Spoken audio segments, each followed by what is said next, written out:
The most dangerous person in any room isn't the one you can't figure out. It's the one you think you already have. You've been reading people your entire life. You did it before you had language for it. You watched your mother's face to know if the mood in the house was safe. You clocked your teacher's tone before you decided whether to raise your hand. You read the room at every party, every job interview, every first date. You've been doing this for decades, and you're still getting it wrong. Not because you're bad at it, because you were never taught what you're actually looking at. You learned to read the surface, the smile, the words, the stated reason. You got fluent in the translation everyone agreed on. The one where "I'm fine" means fine, where confidence means competence, where a generous person is generous because they want to be. That's not reading people. That's reading their press release. What's underneath is different. Messier. More interesting. And once you see it, you can't unsee it, which is both the gift and the mild curse of everything you're about to learn. Here's what this book actually is. It's a field guide to the patterns people run without knowing they're running them. The psychological scripts written in childhood, reinforced by experience, and executed automatically in adulthood, including yours, especially yours. You're going to learn to read behavior the way a cardiologist reads an EKG. Not guessing. Pattern recognition. And like any cardiologist worth trusting, the first thing you'll discover is that your own heart has some irregularities you weren't aware of. That's not a flaw in the process. That's the process working. The people in your life are not random. Their behavior is not mysterious. It follows logic, just not the logic they'd give you if you asked them to explain themselves. The logic runs deeper and quieter. And it's been running the whole time you thought you were having a conversation. By the end of this, you'll walk into a room differently. Not with suspicion, not with a checklist, with something closer to fluency. The kind where you stop translating and just understand. Let's start with the most uncomfortable truth of all. Everyone you've ever met, every single one, is running on a script they didn't choose, can't fully see, and would absolutely deny if confronted, including the person reading this right now. Welcome to the room. Before we begin, tell me where you're listening from and what time it is for you right now. I read every single one. It's always interesting to see where this reaches. Chapter 1. The Algorithm Wearing a Face. A man walks into a team meeting 3 minutes late. He doesn't apologize. He sits down, opens his laptop, and immediately starts talking over whoever was mid-sentence. Nobody calls it out. They've learned not to. By the end of the meeting, he's reframed 2 other people's ideas as his own and volunteered for nothing. He leaves first. He does this every single week. That's not a personality. That's a program. Every person you've ever met is running one. A set of behavioral patterns so deeply grooved by experience that they execute automatically, without decision, without awareness, often without any conscious participation at all. The man in that meeting isn't choosing to dominate. He's not sitting at home plotting his Tuesday interruptions. He's running a script that was written for him a long time ago, in a context that no longer exists, solving a problem he may not even remember having. This is the first thing you need to understand. Behavior is almost never about the present moment. It's about what the present moment reminds the nervous system of. The technical term is schema, a mental blueprint built from accumulated experience that filters every new situation through the lens of every old one. Your schemas decide what you notice, what you ignore, what feels threatening, and what feels safe. before your conscious mind has any say in the matter. You don't form a first impression. Your schema does. You just get credit for it. Here's what that means practically. When you're trying to read someone, you're not trying to understand who they are right now. You're trying to understand which old situation they think they're in. The colleague who gets defensive every time her work is questioned isn't responding to your feedback. She's responding to every teacher, parent, or boss who ever made her feel stupid for being wrong. You're standing in front of her, but someone else is in the room too. Someone she'd never name. Once I watched a man end a promising business partnership over a single email. The other party had CC'd someone without asking first. Objectively minor.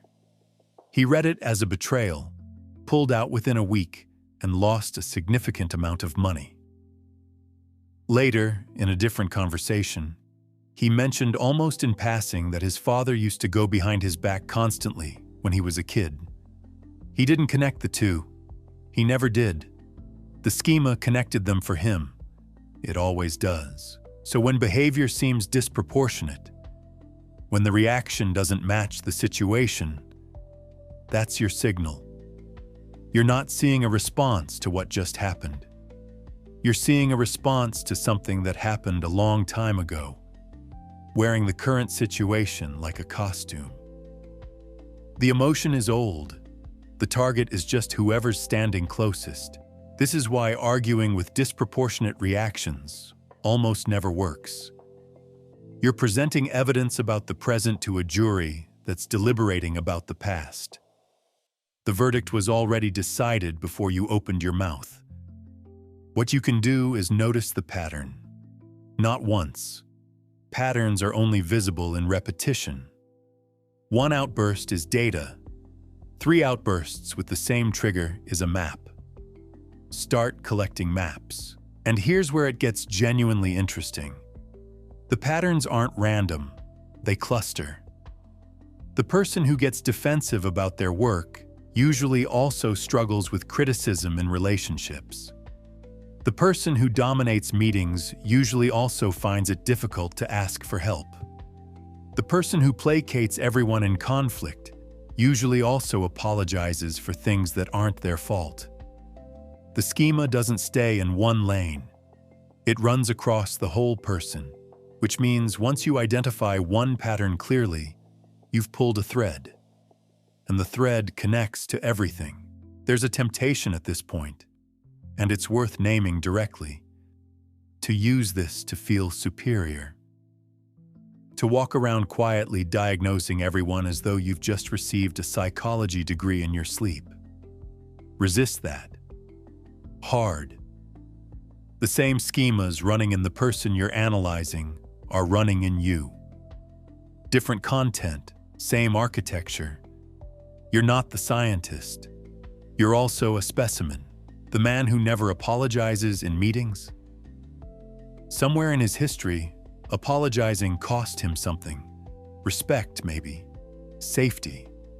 The sense that he had any ground to stand on at all. His behavior now is a solution to a problem that once was real. A bad solution, probably.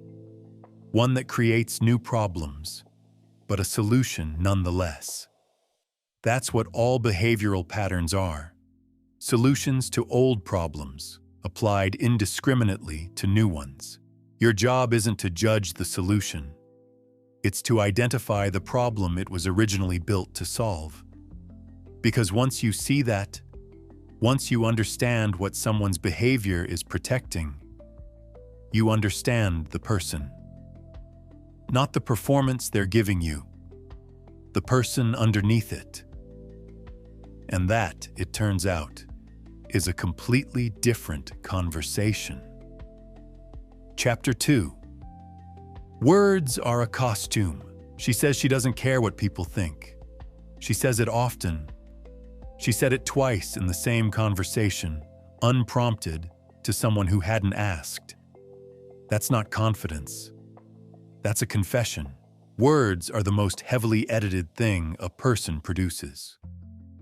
By the time a sentence leaves someone's mouth, it has passed through approximately 17 filters. Self-image, social expectation, fear of judgment, desired perception, and whatever mood they were in 3 interactions ago. What comes out the other side is not information. It's a press release, carefully worded, strategically released, often believed sincerely by the person saying it. This is not dishonesty in the way we usually mean it. Most people aren't lying to you. They're lying to themselves, fluently and with complete conviction, and then sharing that lie as though it were a weather report. The gap you're looking for, the one that actually tells you something, is the distance between what someone says and what someone does. Not occasionally, consistently, over time. That gap is where the real information lives. Watch how this works in practice. Someone tells you they value honesty in relationships. Fine. Now watch what they do the next time honesty might cost them something. Do they tell the uncomfortable truth? Or do they go quiet, deflect, hint, and then act wounded when you didn't pick up on the hint? Both things can't be true simultaneously. One of them is the value. One of them is the behavior. Only one of those runs the show. The person who talks constantly about being busy is rarely the most productive person in the room. Productivity doesn't announce itself. It just produces things. The announcement is doing something else entirely, usually managing a fear of being seen as insignificant. Busy is the costume. Underneath it is someone who needs you to know they matter. I used to believe people who said they were brutally honest were honest. It took an embarrassingly long time to notice they were mostly just brutal. The honesty was selective. The brutality was not. The word-action gap shows up in every domain. The manager who says his door is always open. Watch whether anyone actually walks through it without consequences.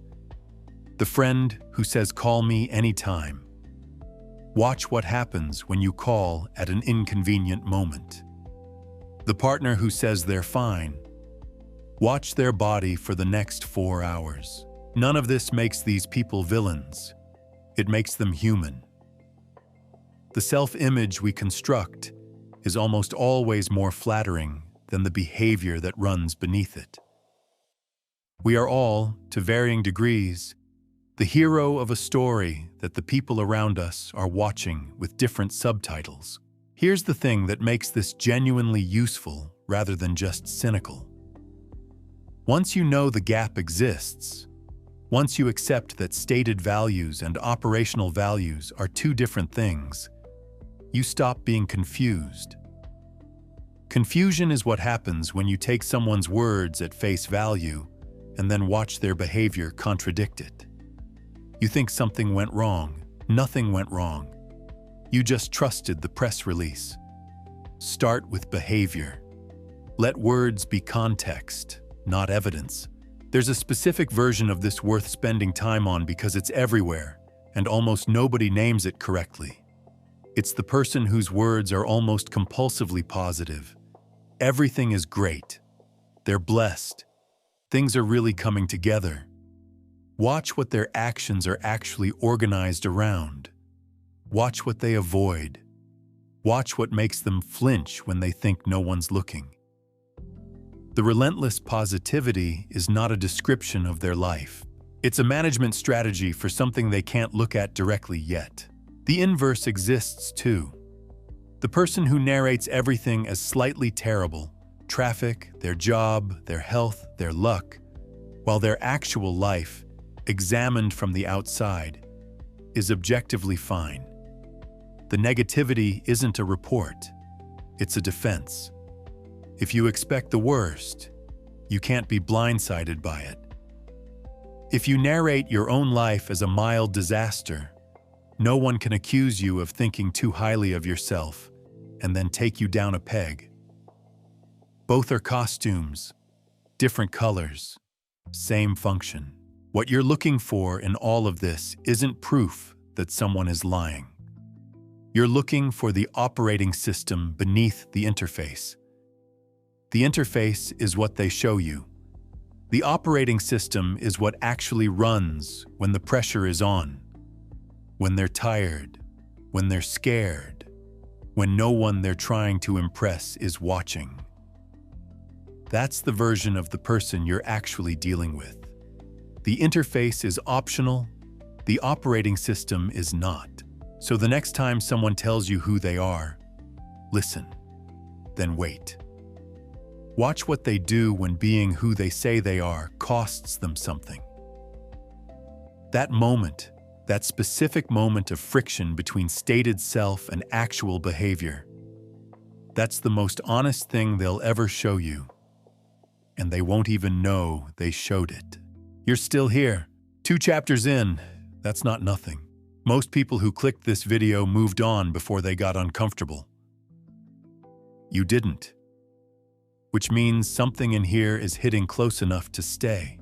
If that's the case, subscribe. Not because this channel needs it, because the next time you want this kind of thinking, you'll want to find it without looking for it. That's all. Back to the part that actually matters. Chapter 3. The body never took a PR class. A woman is sitting across from her sister at dinner. They're talking about their mother. The sister says something that lands slightly wrong. Not cruel, just careless.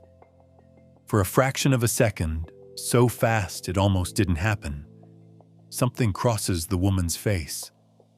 Not anger, not quite. Something older than anger.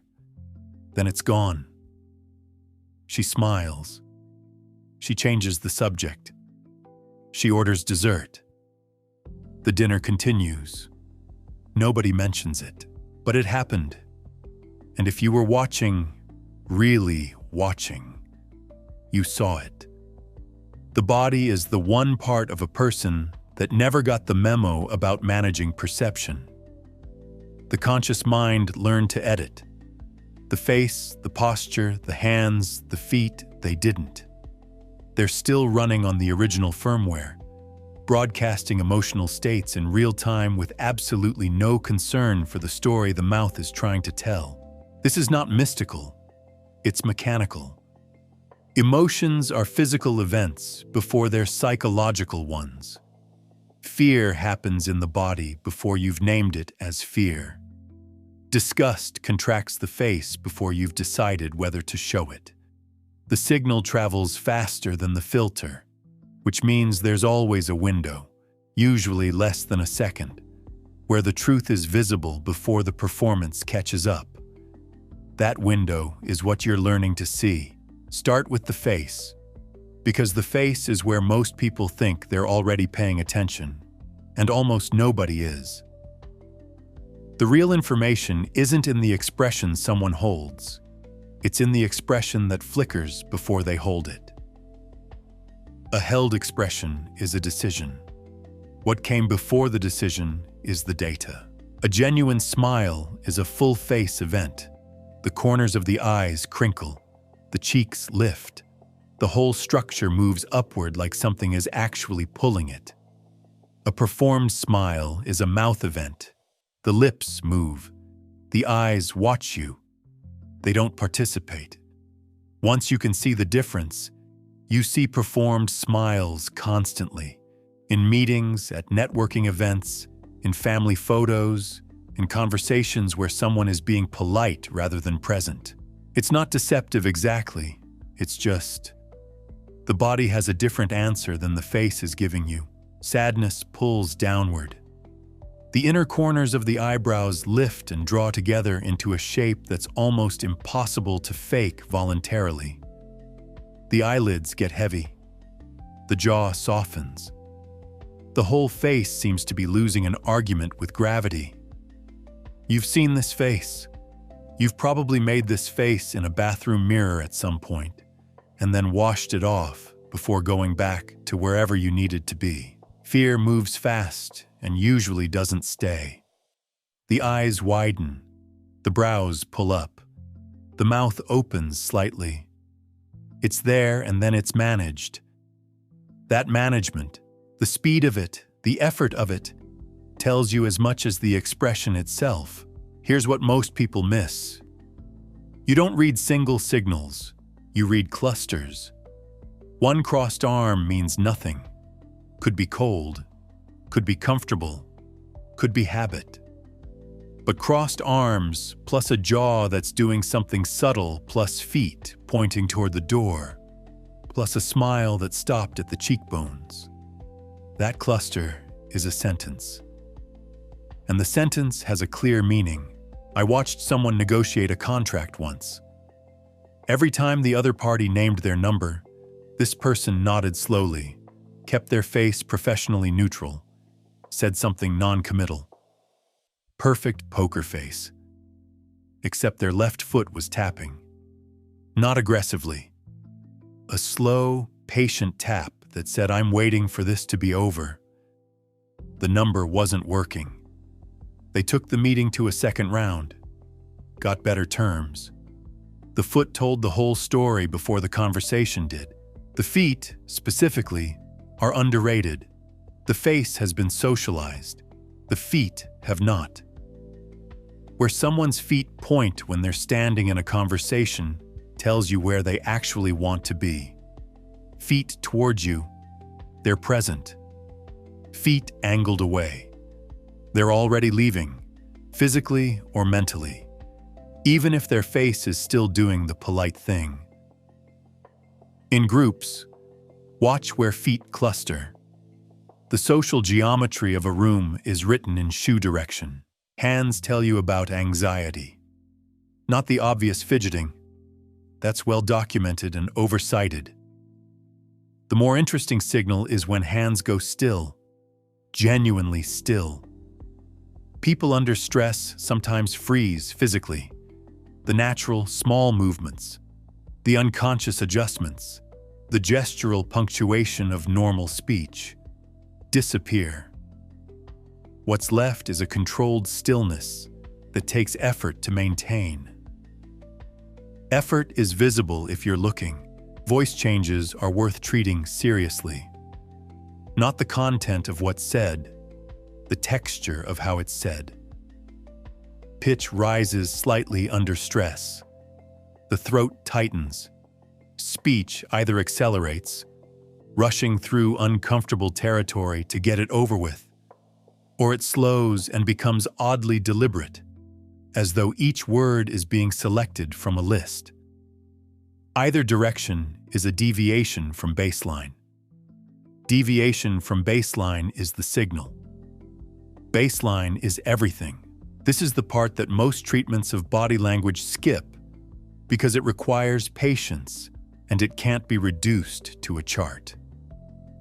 Every person has a default state, a normal range of movement, expression, energy, and vocal quality when they're comfortable and telling the truth. Reading body language without knowing someone's baseline is like reading a graph without knowing what the starting point represents. The question is never, what does this gesture mean? The question is, what does this gesture mean for this person compared to how they usually are? Tapping fingers might be someone's normal. Sudden stillness might be their tell. You won't know without watching them when nothing's at stake. Which means the most useful thing you can do before you need to read someone accurately is spend time with them when accuracy doesn't matter yet. Pay attention then, so you know what you're looking at later. Chapter 4. The mask and the moment it slips. He walks into the room like he's already won something. Big handshake. Wider smile. The kind of eye contact that's slightly too sustained, like he practiced it. He tells you within 4 minutes what his company does, what it's valued at, and that he just got back from somewhere that signals success without him having to say the word success directly. He is performing confidence so completely that he has probably forgotten he's performing. Then someone asks him a specific question, a technical one. something that requires actual knowledge rather than the impression of it. Watch. The energy doesn't collapse. It shifts. Something gets managed. He goes slightly vague. He pivots to a related point he's more comfortable with. He deploys humor, not the relaxed kind, the deflecting kind. His hands, which were gesturing openly, pull back toward his body. The smile stays, but the eyes do something different behind it. That, right there, that's the mask slipping. Everyone performs. This is not a character flaw. It's a social necessity. We modulate ourselves constantly, different registers for different contexts, different levels of disclosure for different relationships. That's not inauthenticity. That's sophistication. The person who is exactly the same in every context, at funerals and job interviews and birthday parties, isn't admirably authentic. They're socially unaware, which is a different problem. The performance becomes interesting and revealing when the gap between the persona and the person underneath it is significant. When what someone is performing is not a modulated version of who they are, but a replacement for it. That gap always closes eventually. Always. The question is just when and under what pressure. The pressure doesn't have to be dramatic. It rarely is. It's usually a question that requires specificity from someone trading in vagueness, a moment of genuine intimacy for someone performing warmth, an unexpected setback for someone whose entire presentation is built around the idea that things are going well, small pressures, precise ones. A woman I knew professionally was extraordinary in group settings, articulate, generous with credit, visibly comfortable. Every meeting she ran felt like watching someone in their natural habitat. Then she had to have a one-on-one difficult conversation with someone on her team. Just the two of them. No audience, no performance context. She canceled it 3 times. When it finally happened, she was wooden and over-formal and clearly miserable. The group warmth wasn't gone. It just didn't exist in the singular. It required an audience to function. That told me something real about where her comfort actually lived, and where it didn't. The mask slipping isn't always uncomfortable to watch. Sometimes it goes the other direction. Someone who presents as reserved and contained suddenly, in an unguarded moment, says something so precisely funny that everyone stops, or shows a kindness so genuine it doesn't fit the professional surface they usually maintain. That's also the mask slipping, just in the direction of something better than the performance. Those moments are worth noting too. Sometimes people perform smaller than they are. The person hiding genuine capability behind excessive self-deprecation. The one burying real warmth under a reputation for being difficult. The person who leads with competence because somewhere they learned that leading with warmth made them vulnerable. The mask can be a ceiling as much as a shield. What you're looking for in all of this is not the performance. You can't trust the performance. You're looking for the moments the performance costs something. The microsecond of effort, the slight overcorrection, the pivot that happens just a beat too fast. Those moments are involuntary. They're the body's way of saying the maintenance is getting expensive. There's a specific tell that's easy to miss because it looks like confidence. It's the person who controls conversations so completely that they never have to respond to anything unexpected. They redirect, they bridge, they reframe. Every potential vulnerability gets rerouted before it can land. This looks like social mastery. Sometimes it is. But watch what happens when the redirect fails. When someone follows the original thread anyway, calmly, without aggression. The reaction to that small loss of control is the real data. People who are genuinely secure don't need to control the conversation. They can be surprised by it. Here's the thing about all of this that's worth sitting with. The mask, whatever form it takes, whatever it's protecting, was built for a reason. It worked once. Probably more than once. The person performing unshakable confidence learned somewhere that appearing unshakable got them something they needed. The person performing warmth learned that warmth was the price of admission. The person performing competence learned that any visible weakness was an invitation for something bad. The performance is a solution. An outdated one, often.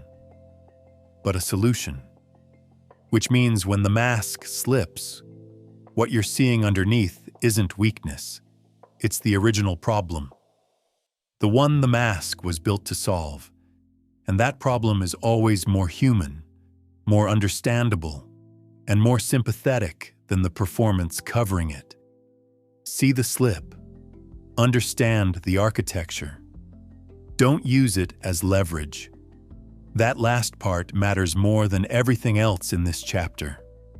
Chapter 5. What they actually need. There is a man in every office in the world who speaks first in every meeting.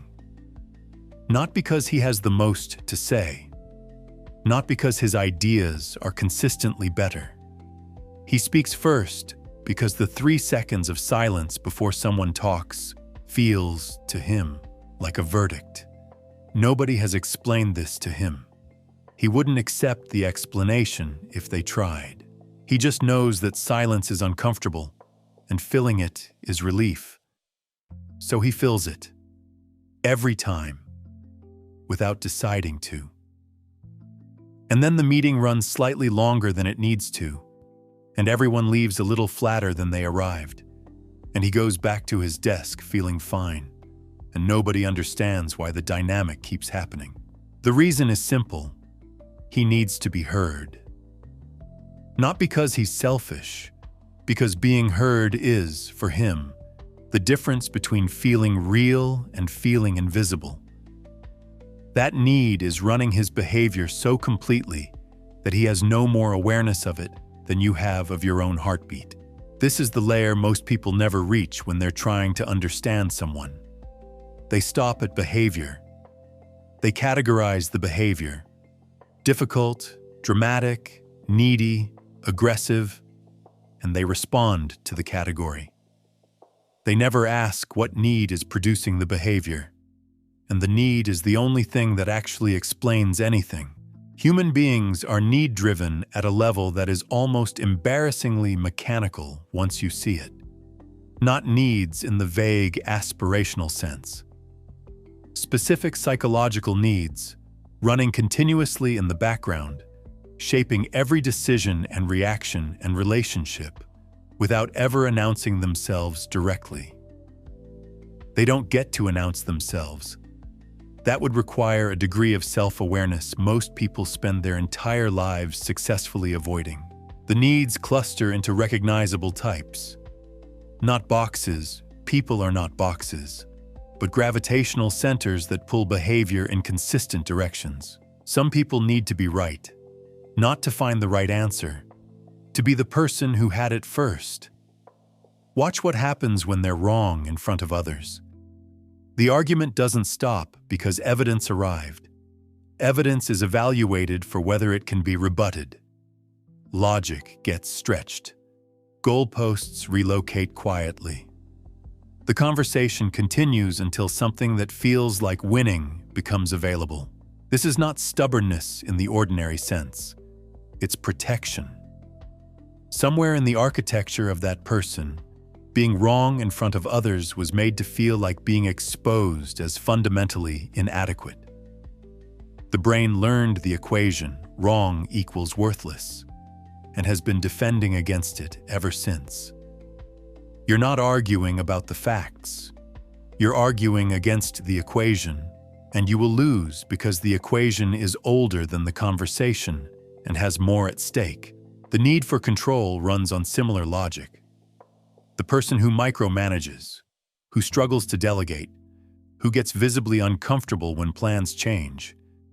They're not power-hungry in the cinematic sense. They're anxious. Control is their anxiety management system. At some point, lack of control led to something that hurt. The nervous system filed a report. The report said, "When things are outside your influence, bad things happen. Maintain influence." The micromanaging is the nervous system's solution. Understanding this changes the interaction completely. You stop experiencing it as aggression and start experiencing it as what it actually is: a person working very hard to feel safe. That doesn't mean tolerating behavior that makes your work impossible. It means you know what you're actually dealing with, which gives you options that, "Why is this person so controlling?" doesn't. The need for attention gets misread most consistently. The person who always has a bigger story, who redirects every conversation back to themselves, who can't seem to locate genuine curiosity about anyone else. They're usually labeled narcissistic and left there. Sometimes that's accurate. More often, it's simpler. They learned somewhere that attention equals love, or at minimum equals safety. When they're not the center, something that feels like danger moves in. The centering behavior is a regulation strategy. Clumsy, socially expensive, often relationship-destroying. But a regulation strategy. I noticed once that I'd been friends with someone for 2 years before realizing I knew almost nothing about them. Every conversation I could recall was primarily about me.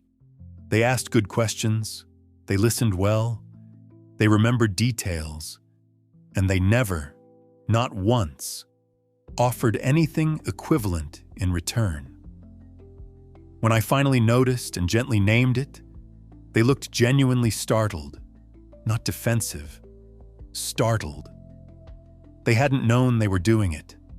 The need to be needed had been running so quietly, for so long, that it had become invisible to them. The need for belonging is perhaps the most universal and the most disguised. It shows up as people-pleasing, as chronic agreement, as the inability to disappoint anyone without experiencing it as catastrophe. The person who can't say no isn't weak-willed. They're operating under a belief, usually installed early, often never examined, that their value to others is conditional on their usefulness to others. Saying no risks the condition, so they don't say no. They say yes, and yes, and yes, until they're exhausted and resentful and confused about why they feel both. You cannot help this person by pointing out that they're allowed to say no. They know they're allowed. Knowing you're allowed and feeling safe doing it are completely different neurological events. What actually helps, and this applies across almost all need-driven behavior, is making the underlying need less threatening to meet directly.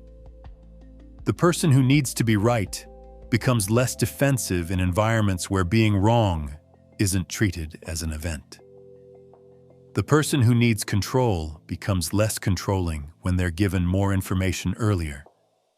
The person who needs attention becomes more reciprocal when their presence is genuinely acknowledged rather than managed. You're not fixing them. You're removing the pressure that's making the coping strategy necessary. There's something quietly clarifying about reaching this level of understanding with someone. The behavior that was maddening becomes legible. The person who was exhausting becomes, if not easy, at least comprehensible. And comprehensible is enough to work with. It doesn't make everything fine, but it makes everything make sense. And sense, it turns out, is most of what we're actually looking for when we say we want to understand someone. Chapter 6. Pleasure, pain, and the stories we tell about both. A woman stays in a job she has described as soul-crushing for 11 years. She is talented, she has been offered other positions. She has a folder on her desktop called Next Steps that she has opened and closed without editing for longer than some of her colleagues have been employed there. She will tell you she's waiting for the right moment. The right moment is not coming. The right moment is not the point. The point is that leaving requires stepping into uncertainty, and uncertainty for her nervous system is indistinguishable from danger. The job is bad, but the job is known. And known bad, for a significant portion of the human population, is preferable to unknown anything. This is the pleasure-pain axis, and it runs everything. Every decision a person makes, every single one, including the ones they've dressed up in elaborate rational justification, is either moving toward something they want or away from something they fear.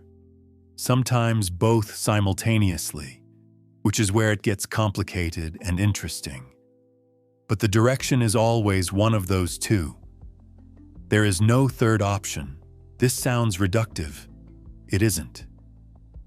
Because the specific thing someone moves toward, and the specific thing someone moves away from, and the ratio between those two drives, that combination is almost a complete portrait of a person.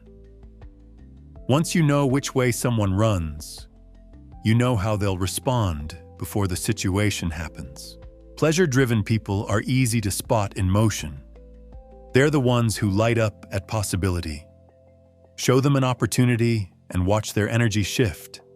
Forward, open, already calculating how to get there. They take risks more comfortably, not because they've assessed the risk more accurately, but because their nervous system is oriented toward what might be gained rather than what might be lost. They make decisions faster. They recover from failures faster because failure is data about the next attempt, not evidence about their fundamental worth. The cost of this orientation is real. Pleasure-driven people can be impulsive. They can overcommit. They can be midway through something before noticing they didn't think it through. They chase novelty at the expense of completion. The folder called Next Steps on their desktop has 17 items in it. All started, none finished. Pain-driven people are more careful, more consistent. They do their research. They build emergency funds. They read the contract. They are, in many measurable ways, better prepared for the thing they're doing. The cost is that they sometimes don't do the thing. They prepare so thoroughly for risk that the preparation becomes the activity. They stay in the known bad because the unknown anything activates something the known bad doesn't. Neither orientation is superior.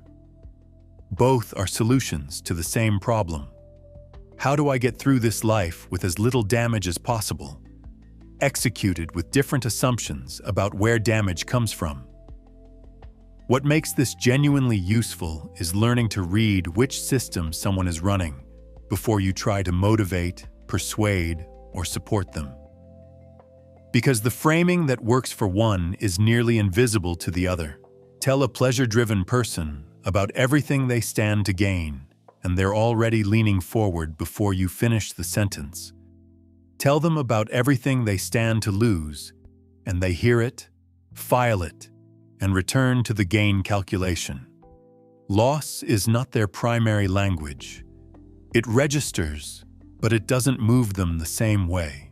Tell a pain-driven person about everything they stand to gain, and they nod politely, while internally generating a list of ways it could go wrong. The gain is real to them. It's just not louder than the risk.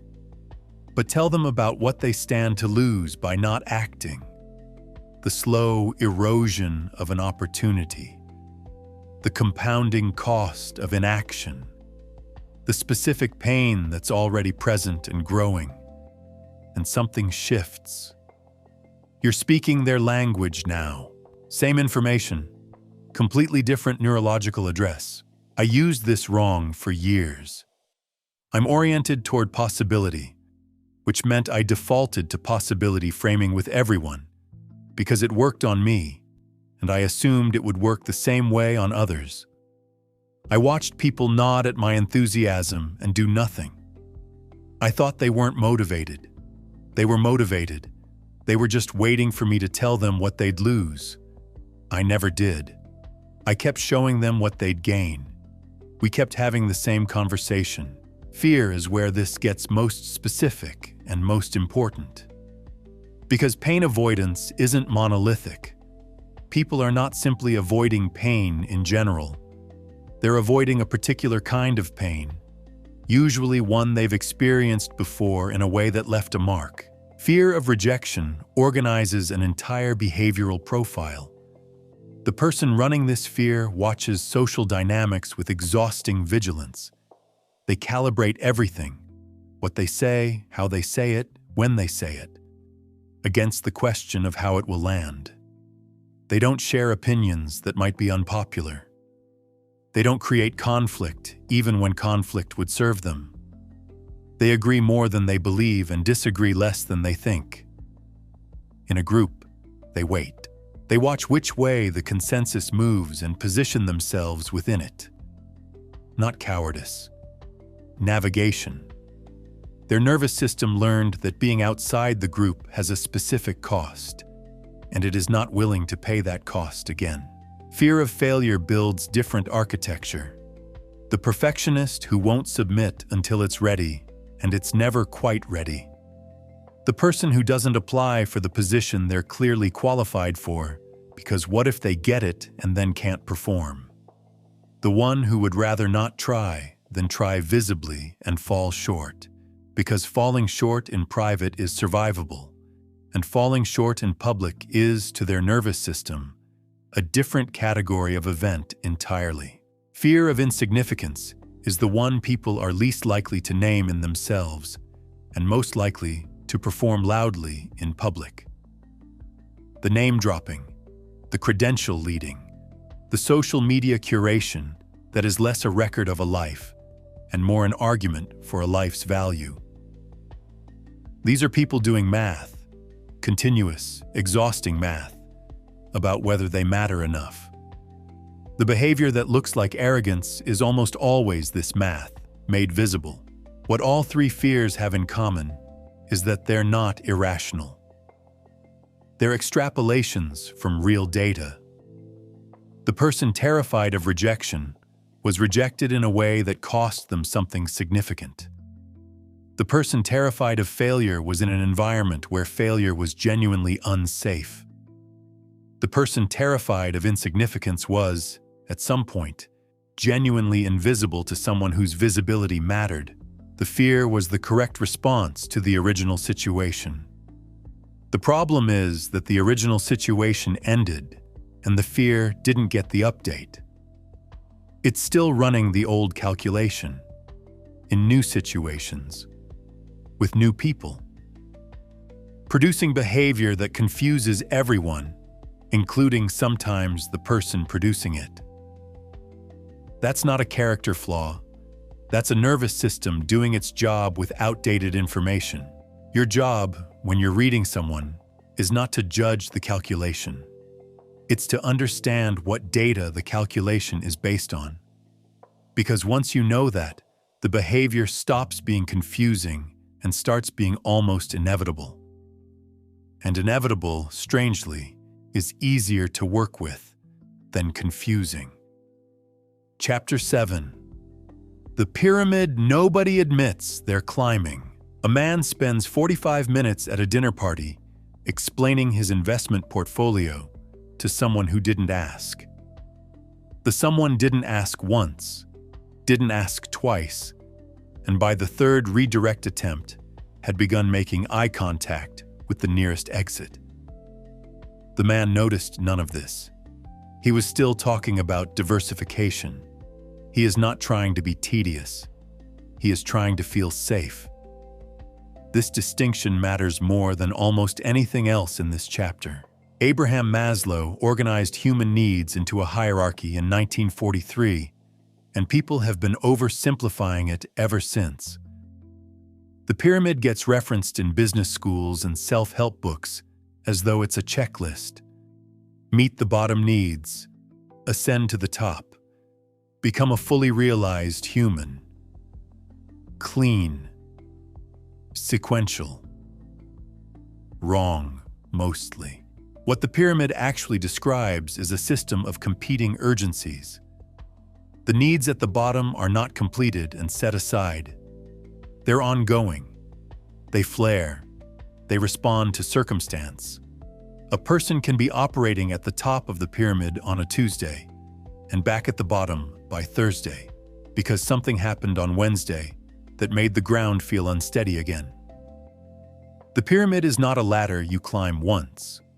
It's a barometer that responds to pressure. But it is still a map, and maps, even imperfect ones, are more useful than no map. At the foundation are the physiological needs: food, water, sleep, shelter. When these are genuinely threatened, nothing else is relevant. This sounds obvious until you apply it to the conversations you're actually having. The colleague running on 4 hours of sleep and skipped breakfast is not going to engage thoughtfully with your strategic proposal. Their brain is not in strategic mode. It's in resource mode. The meeting you scheduled is happening in a body that is currently prioritizing survival over collaboration. This is not an excuse. It's a condition. And conditions affect outcomes. Safety needs sit just above. Job security, financial stability, physical safety, freedom from threat. This is where the man talking about his investment portfolio actually lives, at least in this moment, at this dinner party. He doesn't need you to be interested in his portfolio.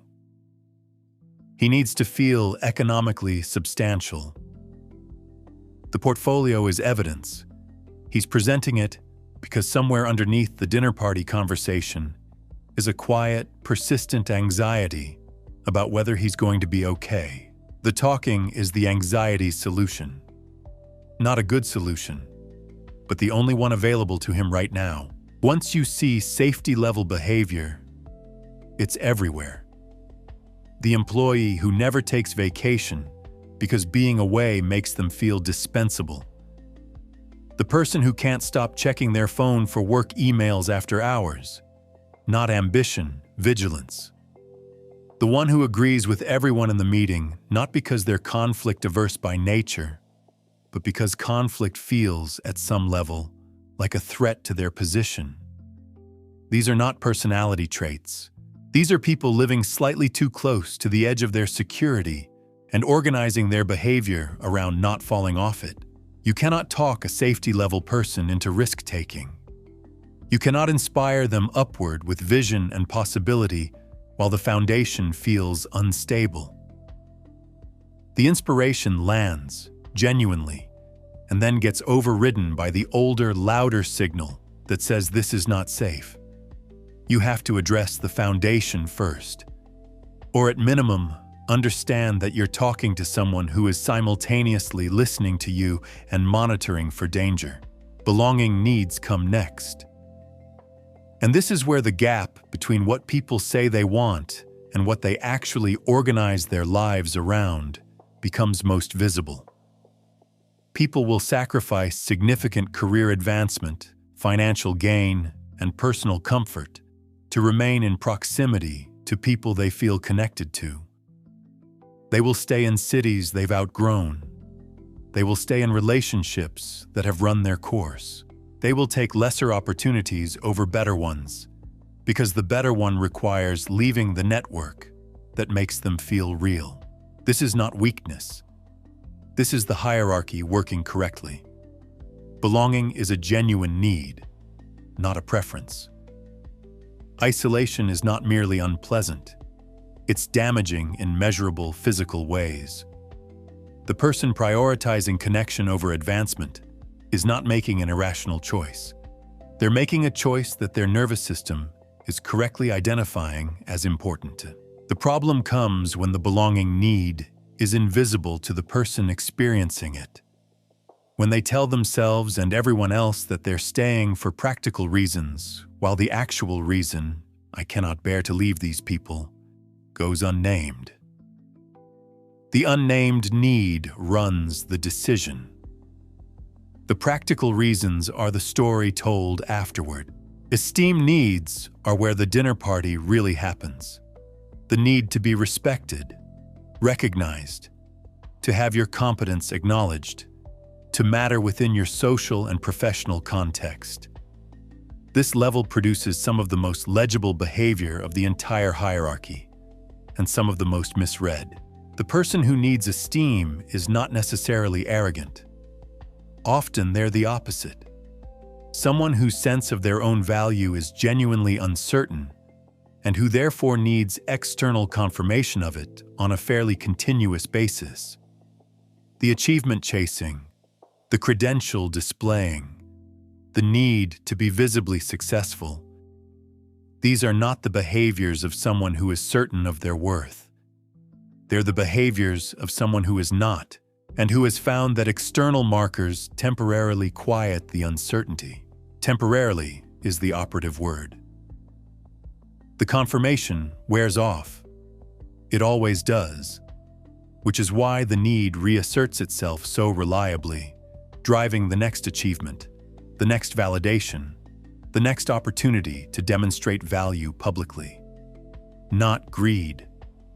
Maintenance. I watched someone receive a significant professional award once. They were visibly moved, accepting it. 3 days later, they were anxious and slightly flat, already scanning for the next thing. The award hadn't resolved anything. It had quieted something for 72 hours. The underlying question, "Do I actually matter?" doesn't get answered by external evidence. It only gets temporarily drowned out by it. Self-actualization sits at the top. The pursuit of meaning, growth, genuine purpose. Not status, not recognition, not even connection in the transactional sense, but the experience of becoming more fully whatever you actually are. This level is rarer than the pyramid implies. Not because humans aren't capable of it, but because the lower levels keep reasserting themselves with enough urgency to redirect attention. The person genuinely operating at this level is distinctive in a specific way. They're not uninterested in recognition or belonging or security. They have those needs like everyone else. But those needs aren't running the show. Something quieter and more internal is. They're oriented toward a question that isn't about other people's perception at all. Most people meet them and initially find them slightly hard to read. There's nothing to grab onto in the usual ways. The status signals aren't being deployed. The approval seeking isn't happening. The anxiety that usually makes people legible is quieter. It can read as aloofness. It's actually just someone whose center of gravity is somewhere different than most. Here is the critical thing Maslow didn't put in the diagram. People don't live at one level. They live at different levels simultaneously, in different domains, under different conditions. The same person can be at self-actualization in their creative work, at esteem needs in their career, at belonging needs in their marriage, and at safety needs in their relationship with money. All at once. All running simultaneously, all competing for behavioral priority depending on which domain gets activated in a given moment. This is why people seem inconsistent. They're not. They're just operating from different levels in different contexts, and the contexts keep changing. The man at the dinner party goes home, sits down next to his wife, and is gentle and present and entirely himself. The portfolio monologue never happens. He's not at safety level here. He's somewhere higher. He's known. The pyramid didn't change. The context did. That's the whole map. That's what you're reading. Chapter 8. The armor and what it's hiding. A woman at a book club meeting says, with genuine irritation, that she can't stand people who are always seeking validation. She says this while checking her phone for responses to a post she made 40 minutes ago. Nobody mentions it. The conversation moves on. She is not a hypocrite. She is a person using a defense mechanism so effectively that it has become invisible to her, which is exactly how defense mechanisms are supposed to work. Everyone has psychological armor. This is not pathology. This is the result of being a mammal with a complex nervous system that learned very early that certain kinds of pain are intolerable and developed strategies to make sure they never have to be felt directly again. The strategies work. That's why they persist. That's also why they cause problems. Because a strategy designed to avoid one specific pain tends to be applied indiscriminately to everything that resembles it, including things that aren't actually threatening at all. The armor protects. The armor also traps, usually both simultaneously. Projection is the one worth starting with, because it's the most immediately useful once you can see it. It is also, in my experience, the one people most strenuously resist recognizing in themselves. Projection is when someone attributes their own unacceptable internal experience to someone else. The feeling doesn't disappear, it gets relocated. Now it's out there, in other people, where it can be criticized without self-implication. The person who is chronically dishonest sees everyone as untrustworthy. The one carrying significant anger experiences the world as hostile. The one who is quietly desperate for attention diagnoses everyone around them as attention-seeking. The content of the projection is always a clue. Whatever someone criticizes most consistently and most intensely in others is almost always something they are managing, suppressing, or actively failing to manage in themselves. This is not a perfect rule. Sometimes people criticize things they genuinely don't struggle with. But when the criticism is disproportionate, when it carries heat that the situation doesn't fully explain, that heat is coming from somewhere internal. The projection is carrying the energy of something unresolved. Once you see this, certain conversations become almost transparent. The colleague who is relentlessly critical of other people's work ethic while quietly underperforming. The person who talks constantly about other people's neediness while being, functionally, quite needy. The one who is most vocal about authenticity while performing the hardest. The content of the complaint is the autobiography. Denial is less subtle and more total. It is the complete refusal to acknowledge a reality that is visible to everyone else in the room. Not minimizing, not reframing, simply not seeing it. The architecture of denial is impressive, actually. It requires the brain to actively suppress incoming information that contradicts the version of reality it has decided to maintain. This takes significant cognitive energy, which is one reason people in denial are often subtly exhausted, even when nothing dramatic is happening. You cannot argue someone out of denial. This is the most common mistake made by people who love someone who is in it. You present the evidence. The evidence gets processed through the denial and comes out rearranged. The conversation becomes circular. You leave frustrated. They leave confused about why you're so upset. The denial didn't budge because it was never engaged. You were talking to the armor, not the person. What moves denial is not evidence, it's consequence. Denial holds until reality becomes more expensive than acknowledging it. Until the gap between the maintained story and the actual situation becomes too wide to bridge. That moment is rarely predictable and almost never the result of a well-reasoned intervention. It arrives when it arrives. Your job in the meantime is to not exhaust yourself trying to force it. Rationalization is where intelligence becomes a liability.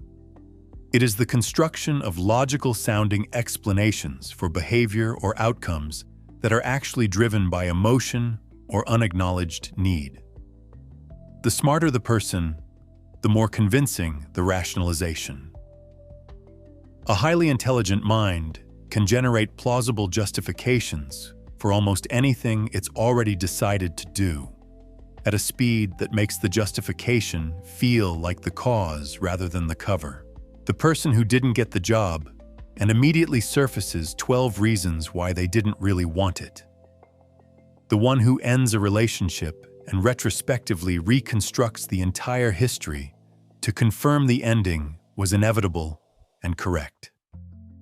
The one who makes an impulsive financial decision and produces, within hours, a coherent argument for why it was actually the strategic move. These are not lies exactly. The person believes them. The rationalization is real to them. It just arrived after the decision, not before. You can spot rationalization by its timing and its direction. If the justification emerged after the outcome was already determined, and if the justification happens to perfectly support whatever was already done, you're probably looking at rationalization. Real reasoning produces uncertainty. It weighs things. It sometimes concludes against what you wanted. Rationalization only ever concludes one way. Repression is the quietest mechanism and the hardest to read from the outside, because by definition, it's invisible to the person using it. It is the unconscious burial of memories, feelings, or impulses that are too threatening to hold consciously. Not suppression, which is a deliberate choice to set something aside. Repression operates below awareness. The person isn't choosing not to think about it. They genuinely cannot access it. What makes repression legible, if you're paying attention, is the gap it creates. Someone whose stated history doesn't fully account for their current behavior. The person who describes a fine childhood with neutral affect while demonstrating, in relationship after relationship, a terror of abandonment that has no named origin. The one who claims to have no strong feelings about a parent who raised them while reacting to authority figures with an intensity that belongs to a much older story. The repression reveals itself in the behavior it was designed to prevent. You just have to be willing to look at the behavior instead of the explanation. Displacement is the mechanism that makes innocent bystanders pay for crimes they didn't commit. Anger, frustration, humiliation, any emotion that feels unsafe to direct at its actual source, gets redirected to a target where expression feels possible. The target is almost always someone with less power or perceived threat than the original source. The direction is always downhill. The manager berated by his own boss becomes suddenly critical of the team. The parent exhausted by a difficult marriage becomes short-tempered with the children. The person humiliated in one relationship becomes controlling in the next. The emotion is real. The target is wrong. And the target usually has no idea why the interaction feels so disproportionate. Because it is disproportionate, calibrated to a different situation entirely. When a reaction lands on you that feels too large for what you actually did, displacement is worth considering. The question isn't, what did I do? It's what did this remind them of, and who are they actually angry at? Then there is sublimation, which is the only defense mechanism that tends to produce something worth keeping. It is the redirection of unacceptable impulse or painful emotion into something constructive. The person with enormous aggression who becomes a surgeon, all that controlled precision, a form of violence made useful. the one with bottomless grief who makes art that other people cry at. The one with chronic anxiety who becomes extraordinarily organized, productive, prepared. The anxiety hasn't gone away. It's been converted into something the world can use. When you see someone who is driven to an unusual degree, the kind of drive that doesn't fully make sense in terms of external reward, there is often sublimation underneath it. Something difficult being alchemized into something generative. This is not always comfortable to be around. The driven person is often also the relentless person, the one who can't stop even when stopping would serve them. But the output is real. The conversion is real. Here is what matters about all of this. Defense mechanisms are not malfunctions. They are solutions. Imperfect, costly, often relationship-damaging solutions, but solutions. They were built in response to real threats, real pain, real situations where the undefended version of the person got hurt. The armor made sense once. The problem is that armor doesn't update itself. It keeps being worn into situations that don't require it, against people who aren't threats, at a cost that keeps accumulating. The person inside the armor often doesn't know they're wearing it. They experience the world from inside it and assume the world looks the same from outside. It doesn't. From outside, you can see the armor clearly. You can see what it's protecting. You can see the shape of the wound underneath by the shape of the defense built around it. See it. Understand it. Do not use it as a weapon. The armor exists because something real needed protecting. That something is still in there. Chapter 9. What fear looks like when it dresses up. There is a particular kind of person who arrives at every meeting slightly over-prepared. Printed materials when everyone else has a laptop. 3 contingency answers for questions nobody asked. A practiced calm that is, if you watch it carefully, slightly too consistent to be actual calm. Nobody calls this fear. They call it professionalism. They're not wrong exactly, but they're not seeing the whole picture. Fear is the most costumed emotion in the human repertoire. Anger is often fear. Arrogance is often fear. Perfectionism is almost always fear. Chronic busyness is frequently fear.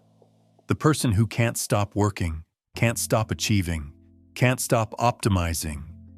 They are not, in most cases, driven by love of the work. They are driven by what happens in the silence when the work stops. They have learned, accurately or not, that stillness is where the bad thing lives, so they stay in motion. And the world calls it ambition.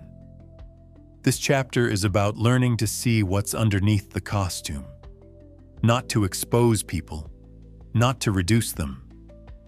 But because behavior that looks like one thing and is actually another thing will always confuse you until you can see both layers simultaneously. Fear of rejection is the costume with the longest wardrobe. It produces more behavioral variety than almost any other underlying driver, because the strategies for avoiding rejection are nearly infinite. Chronic agreeableness, social hypervigilance, the studied neutrality of someone who has learned never to hold an opinion too visibly in case the opinion becomes a liability. The self-deprecation that beats others to the punch. If I say it about myself first, you can't use it against me. The humor that keeps everything slightly at arm's length, because real closeness is real exposure, and real exposure is real risk. A woman I knew socially was extraordinarily good company. Funny, warm, engaged. She remembered details about everyone. She asked excellent questions. She was the person at the party everyone wanted to talk to. She also, I eventually noticed, never said anything genuinely controversial in a group setting, never took a position that might divide the room, never pushed back on anything that would require someone else to feel pushed. She was present everywhere and committed nowhere. The warmth was real. The availability was managed. She was terrified of being disliked and had built a social persona so carefully calibrated to universal approval that she had almost no edges left. The cost of that particular costume is intimacy. You cannot be genuinely known while simultaneously managing how you're perceived. The two projects are in direct conflict. She was liked by everyone and close to almost no one.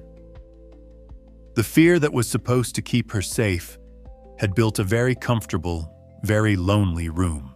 Fear of failure wears the perfectionism costume most often, but it has other outfits. Procrastination is one. This is the one that confuses people most because procrastination looks like laziness from the outside and feels like laziness from the inside and is almost never actually laziness. Procrastination is, in the majority of cases, avoidance. Specifically, avoidance of the moment when effort meets evaluation. While the thing is not yet started, it cannot yet fail. The potential version, the version that exists only as intention, is still perfect. Starting it makes it real. Making it real makes it finite. Making it finite makes it judgeable, and judgeable is exactly what the fear of failure cannot tolerate. So the person with significant fear of failure becomes, paradoxically, someone who produces less than their ability warrants. Not because they don't care, because they care so much that the caring has become an obstacle.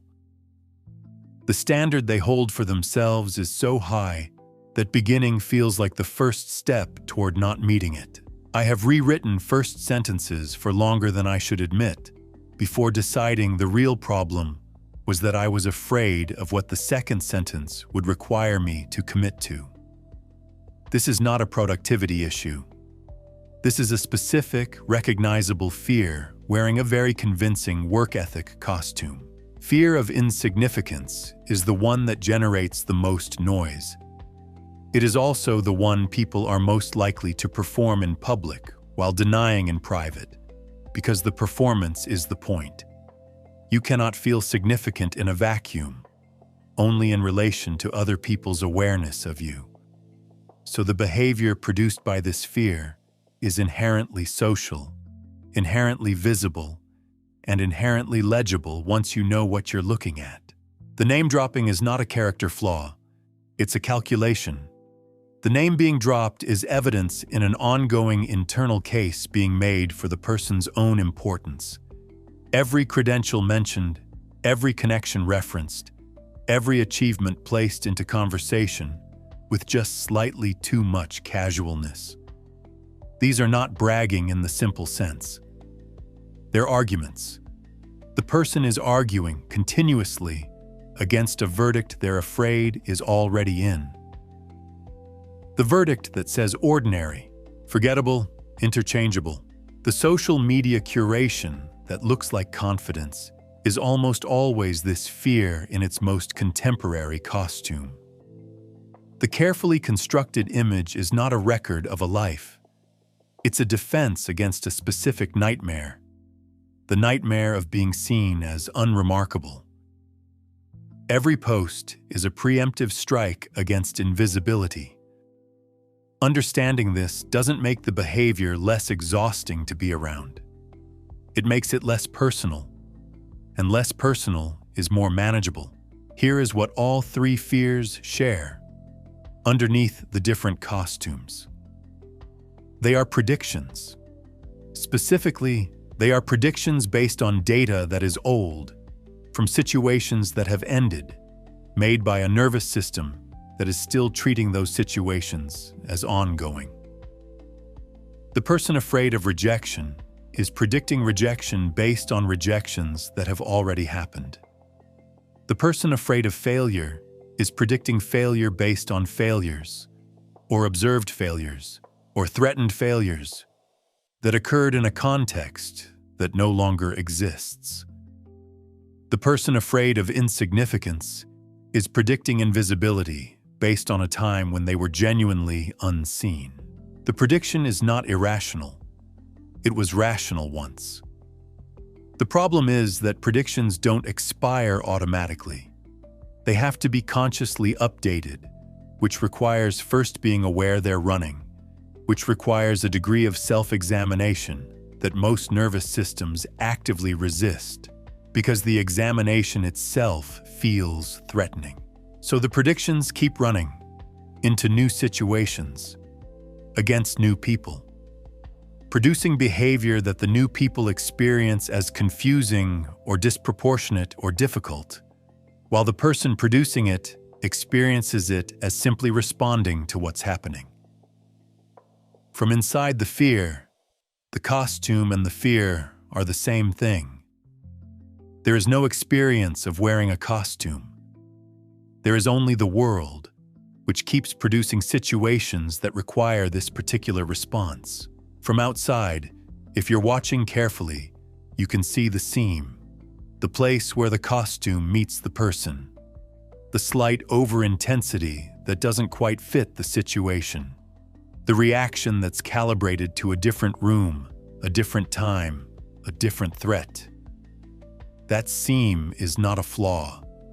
It's a map.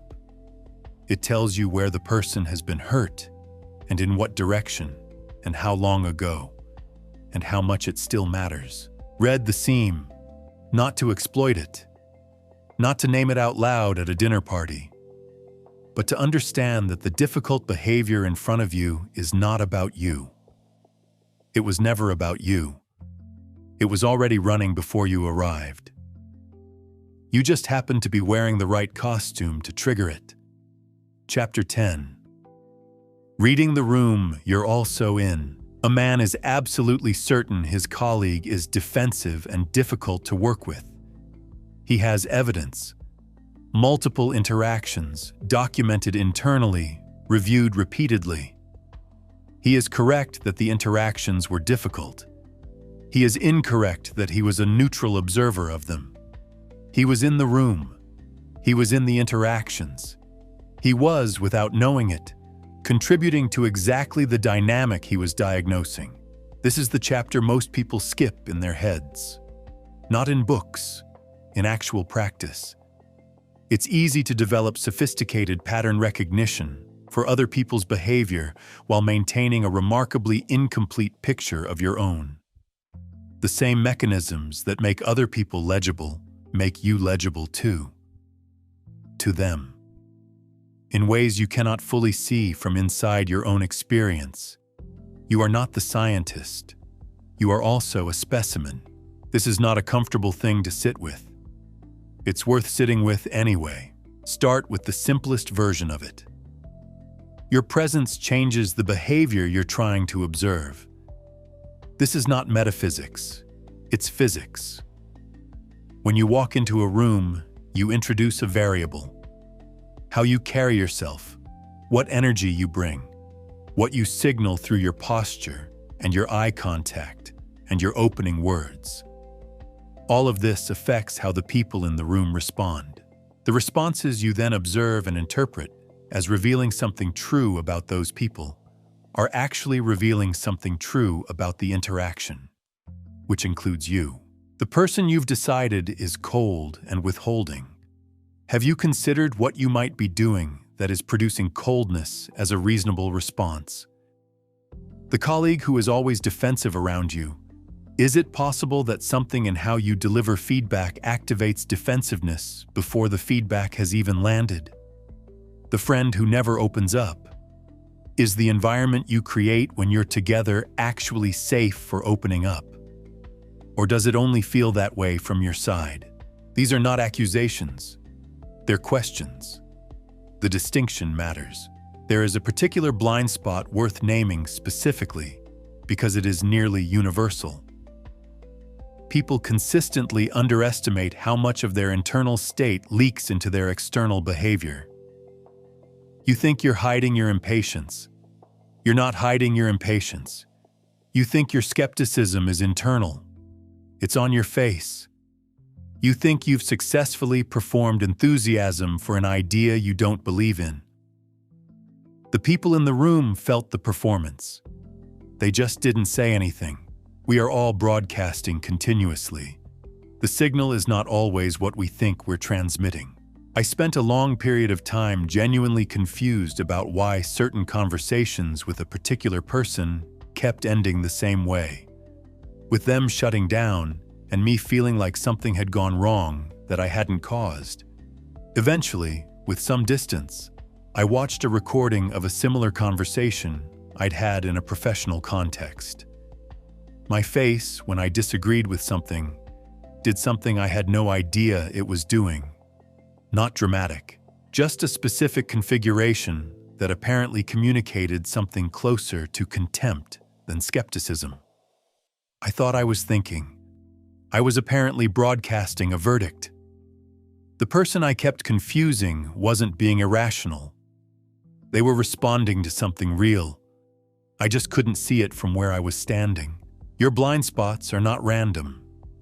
They follow the same logic as everyone else's. The things you cannot see in yourself are almost always the things that are most threatening to see. The behaviors that contradict your self-image. The patterns that would require uncomfortable accountability if acknowledged. The ways in which your own wounds are affecting people around you while you focus on how their wounds are affecting you. Defense mechanisms apply to self-perception too. You project, you rationalize, you deny. Not about other people exclusively, about yourself. The version of yourself you carry around in your head is curated. It emphasizes the evidence that supports the story you prefer and quietly de-emphasizes the evidence that doesn't. This is not dishonesty. It's the same pattern completion mechanism that makes your schemas run. Your brain fills in the picture with what it expects to see. What this means practically is that your self-assessment is data, but not complete data. The gap between how you experience yourself and how others experience you is real, probably larger than you think, and almost certainly located exactly where your defenses are strongest. Here's a useful and somewhat uncomfortable exercise. Think about the person in your life you find most difficult, the one whose behavior most consistently frustrates or confuses you. Now ask with genuine curiosity and without rushing to dismiss it. What might I be doing that is making this harder? Not instead of their contribution to the difficulty, in addition to it. What is my role in this pattern? If an answer comes quickly and easily, it's probably not the real answer. The real answer usually requires some resistance to surface. It usually feels slightly unfair when it arrives. It usually involves acknowledging something about yourself that you'd prefer to locate in the other person. The behavioral patterns you've developed, your schemas, your defense mechanisms, your need-driven responses, are as active as anyone else's. They show up in your relationships, your work, your communication style, your conflict responses. The people around you have been reading them for years. They've adjusted to them. They've developed strategies for navigating them. Some of them have given up navigating them and simply routed around you in ways you haven't noticed. Your patterns are not invisible. They're just invisible to you. There is something specific that happens when you develop genuine skill at reading others and then turn that skill inward. It's not comfortable. The first thing you notice is how many of your confident readings of other people were actually projections. The colleague you decided was arrogant. Were they arrogant? Or were you threatened? And did threatened feel better relabeled as a judgment about them? The friend you decided was needy. Was their need genuinely excessive? Or were you at a stage of your own life where any need felt like a demand? The readings weren't necessarily wrong, but they weren't clean either. They were filtered through your own material. This is not a reason to stop reading people. It's a reason to hold your readings more lightly, to treat them as hypotheses rather than conclusions, to remain genuinely open to the possibility that what you're seeing in someone else is partly a reflection of something in you. The most accurate readers of other people are almost always also the most honest readers of themselves. Not because they're harder on themselves. Self-criticism and self-awareness are completely different activities, because they've developed the capacity to observe their own patterns with the same curiosity they apply to everyone else's, without the same need to be the hero of the observation. Here is the thing that makes this worthwhile beyond the philosophical. When you can see your own patterns clearly, you have something you don't have when you can't. Choice. Not perfect choice, not instant choice, but the small, real, incremental choice that comes from noticing what you're doing before it's already done. The moment where you catch the defensive response forming and decide whether to send it. The pause between trigger and reaction, where something other than the pattern becomes possible. That pause is tiny. It's also everything. The room you're reading always has one person in it you haven't fully accounted for. The one you brought with you. The one with the history and the schemas and the defense mechanisms and the needs that are running quietly in the background of every observation you make. Start reading that person too. The picture gets significantly more accurate when you do. Chapter 11. The ethics of seeing clearly. There is a specific moment that happens when you get good at this. You're in a conversation, and you see something. Not dramatically, just clearly. A need someone is running. A fear underneath a behavior. The exact shape of a wound expressing itself in real time. And you feel briefly the pull of what you could do with that information. Not malicious exactly, just available. The knowledge is there. The leverage is visible. What you do in that moment is the whole point of everything in this book. Understanding people at depth is not a neutral skill. It's a capability that has direction built into it. It can be used to close distance or to create advantage, to build something or to dismantle something, to see someone more completely or to reduce them to their most exploitable point. The information itself doesn't decide. You do. This is not a chapter about being nice. Nice is not the standard. Nice is a social performance like any other. This is a chapter about the difference between using insight to understand people and using insight to maneuver them. Between seeing someone's vulnerability as something that makes them human and seeing it as something that makes them useful, the distinction sounds obvious. In practice, it is not always obvious in real time, in the middle of an interaction where you have something to gain and the information to gain it. Let's be specific. You know someone's deepest professional insecurity. You know it because you've watched carefully, because you've paid attention in the way this book describes. In a meeting where your interests conflict with theirs, you have the option to say something that sounds neutral, but lands precisely on that insecurity. To destabilize them subtly. To win the room not because your position is better, but because you've made it harder for them to think clearly. You can do this. That's the problem. The capability is real. The question is what you become in the doing of it. Not abstractly, specifically. What happens to your ability to have genuine relationships when you've trained yourself to see people primarily as configurations of exploitable vulnerability? What happens to your own psychology when understanding others becomes instrumentalized, when people stop being people and start being systems to be navigated for maximum return. This is not rhetorical. It is a real outcome. There are people who develop exactly this orientation, and it works for them in certain narrow contexts and costs them everything in every other one. They become effective and alone, strategically successful and genuinely isolated, unable to be known because they've spent so long knowing others in a way that precludes being known themselves. The capability without the ethics is a very precise way of becoming the most sophisticated person in a room that keeps getting emptier. So, the principles, not as rules imposed from outside, as conclusions that follow logically from taking the long view. The first is the simplest. Understanding is not permission. Seeing someone's wound does not give you access to it. A surgeon can see exactly where to cut because they've studied the body in detail. That knowledge doesn't mean everybody is available for cutting.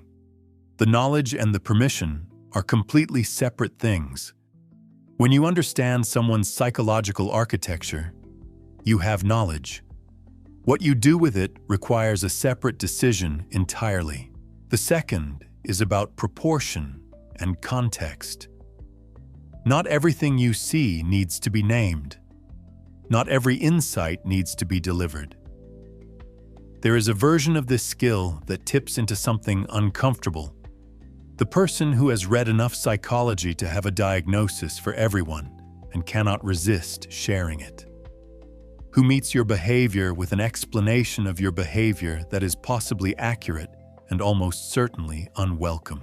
Who treats every interaction as an opportunity to demonstrate their perceptiveness at the expense of the other person's dignity.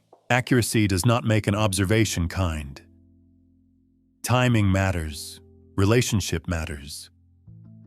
Whether you were asked matters enormously. The most sophisticated use of insight is often invisible, adjusting your own behavior based on what you understand without ever announcing what you understand. Letting people be seen without making them feel examined. The third principle is about what understanding actually requires of you. When you see someone clearly, when you understand the fear underneath the difficult behavior, the wound underneath the defense, the need underneath the demand, you are also seeing something that asks something of you. Not to fix it, not to name it, but to respond to the person in front of you rather than the behavior they're currently producing. This is harder than it sounds. Behavior is immediate. It's loud. It pushes buttons. Responding to the person underneath the behavior requires a pause, a reorientation, a decision to not take the bait that the behavior is presenting. It requires, in specific moments, a kind of patience that doesn't come naturally when someone is being difficult in a way you now understand. But that is still, in the moment, genuinely difficult. Understanding why someone is difficult does not make them less difficult. It just gives you more options for how to respond. A woman I know, professionally, has a colleague who is chronically critical of her work. Publicly, specifically, with a precision that suggests the criticism is not entirely about the work. She understands, because she's observant, that this colleague is operating from a significant fear of being outperformed, that the criticism is preemptive, that it's about her colleague's insecurity, not her competence. She holds this understanding clearly and accurately. She also still finds the criticism painful. The understanding doesn't make it not hurt. What it does is prevent her from either internalizing it as truth about her work or retaliating in kind. She can respond to the behavior without being consumed by it. She can maintain the relationship at a functional level without either pretending the dynamic doesn't exist or weaponizing her insight into it. That's the practical output of ethical application. Not transcendence, not immunity, just more options and less consumption. The fourth principle is humility. You are making inferences, sophisticated ones, based on real observation and genuine pattern recognition, but inferences nonetheless. You do not have access to anyone's internal experience. You have access to their behavior and your interpretation of it. Those are not the same thing. The cost of forgetting this is significant. When you become too confident in your readings, you stop actually listening. You stop updating. You see what you expect to see and filter out the evidence that doesn't fit. The very skill that was supposed to make you more attuned to people makes you less attuned because you've replaced listening with concluding. Stay curious. Hold your readings as working hypotheses. Let people surprise you. They will if you let them. The fifth principle is reciprocity. If you are going to see people this clearly, you owe them some equivalent visibility into you. Not a psychological presentation, not forced disclosure, but genuine availability. The willingness to be known as well as to know. To let your own patterns be visible rather than managing your presentation while reading everyone else's.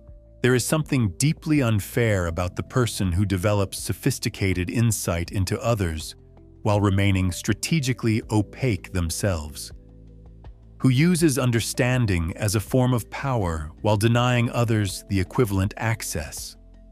Real relationship, the kind that this skill is ultimately supposed to serve, requires mutual visibility. Not perfect, not comfortable, but genuine. The ethics of seeing clearly are not complicated. They reduce finally to a single question that you can ask yourself in any moment where the capability and the temptation are both present. Am I using this to understand them or to manage them? The answer to that question determines what kind of person you're becoming, not in a dramatic, permanent way, in the small, incremental, daily way that character actually forms. Ask it honestly, answer it honestly, then act accordingly. Chapter 12. Applying all of this without becoming insufferable. There is a specific kind of person who reads a book about human psychology and emerges from it slightly worse to be around than before they started. They have new vocabulary. They have frameworks. They have, God help everyone near them, a tendency to pause mid-conversation and say something like, "That's interesting. I think you might be projecting." Do not become this person. The goal of everything in this book is not to make you a better analyst of the people around you. Analysis is a tool. It is not a personality. The goal is to make you less confused, less reactive, and less likely to misread situations in ways that cost you in your relationships, your work, your understanding of what is actually happening versus what you fear is happening. That goal is served by applying this quietly, internally, with a lightness that doesn't announce itself. Here is the most important practical principle of the entire book, placed here deliberately at the end so it lands after you've built the context to understand it.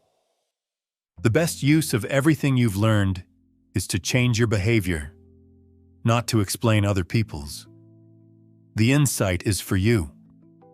What you do with the insight is what other people experience.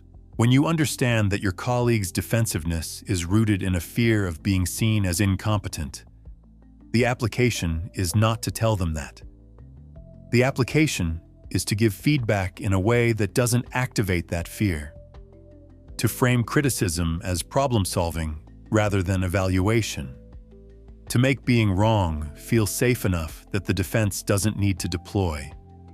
You've used the insight. You haven't announced it.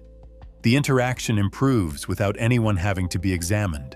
This is the difference between insight as a tool and insight as a performance. The performance version is everywhere once you've seen it.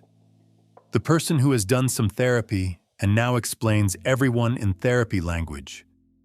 The one who has read about attachment styles and cannot have a relationship conversation without categorizing both parties.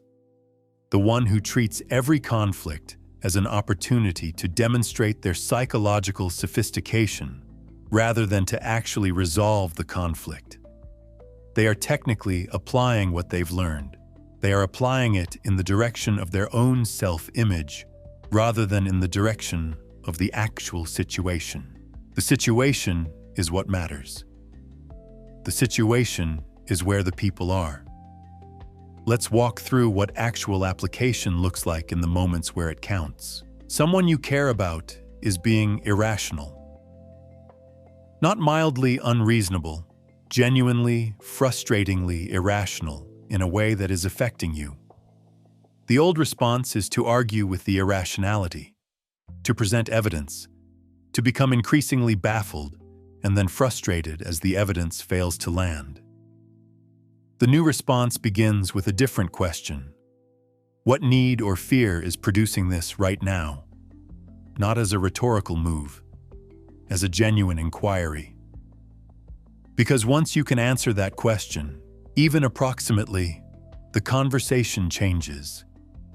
You're no longer arguing against the position. You're addressing the thing underneath it, which is the only address the position actually responds to. This doesn't always work. Some positions are too defended, some fears too activated, some moments too heated for the underlying thing to be accessible. But it works more often than arguing with the surface. And when it doesn't work, you at least understand what you're dealing with, which is its own form of relief. Someone at work is being difficult in a way that is affecting your ability to do your job. The temptation is to either absorb it, which makes you resentful, or to confront it directly at the level of the behavior, which usually produces defensiveness rather than change. The application here is to address the behavior while understanding the need. Not to them, necessarily, in how you structure the interaction. Give the controlling person more information earlier. Give the recognition-seeking person genuine acknowledgement before the thing you need from them. Give the fear of failure person explicit permission to bring you problems before they become crises.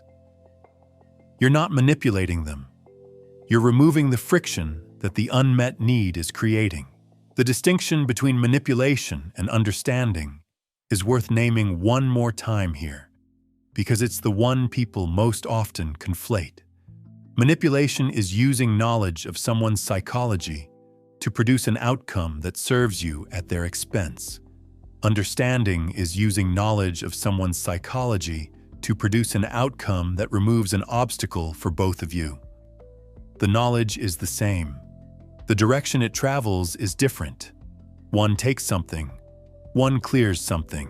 Your relationships, the close ones, the ones that matter, deserve the most careful application of all this. Because in close relationships, the temptation to use insight as leverage is most present, and the cost of doing so is highest. The person who knows you well and uses that knowledge against you in a conflict has done something that takes a long time to recover from. You've probably experienced this. You know what it feels like to have someone reach for the specific thing that will hurt most because they know exactly where it is. Don't do that. Knowing where it is means protecting it, not targeting it. In close relationships, the most valuable application is self-awareness rather than other awareness. Understanding your own patterns well enough to catch them before they run unchecked through the people you love. Noticing when you're displacing anger from somewhere else onto someone who doesn't deserve it. Catching yourself in rationalization before you've committed to the version of events it's constructing. Recognizing when your reaction is about the present situation and when it's about something older that the present situation reminded you of. That recognition, even partial, even late, changes things. Not everything, but enough. Here is something true that takes time to feel true. Most interpersonal difficulty is not about you. The person who was cold to you this morning was cold because of something running in them that you happened to be present for. The colleague who dismissed your idea was dismissing it through a filter of their own insecurity that had nothing to do with the quality of the idea. The friend who went quiet was responding to something internal that your words happened to land near. This doesn't mean your feelings about these interactions aren't valid. It means they're less personal than they feel.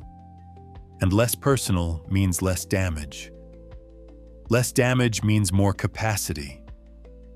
More capacity means you can respond to what's actually happening instead of what your nervous system decided was happening in the first half second before the information finished arriving. That half second is where most interpersonal damage originates. The read that happened before the reading was finished. The conclusion that formed before the evidence was complete. The response that was already running before you decided to send it. Everything in this book is, in the end, about that half second.